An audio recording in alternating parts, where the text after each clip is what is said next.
How to take a screenshot on Chromebook. Hey guys, welcome back to the channel.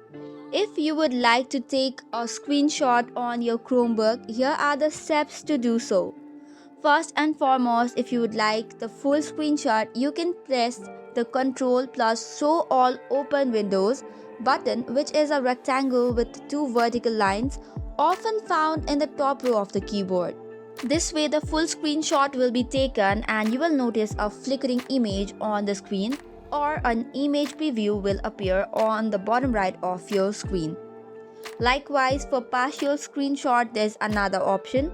For this, you'll have to press in Shift plus Control plus Show All Open Windows button. After that, you will see a plus icon appear on the screen. You just have to select the area or the partial screen that you want to screenshot, and this way you have taken a screenshot of the partial screen. So this is how you can take a screenshot on a Chromebook. That's all for today's video. For more such contents, do not forget to hit the like and subscribe button.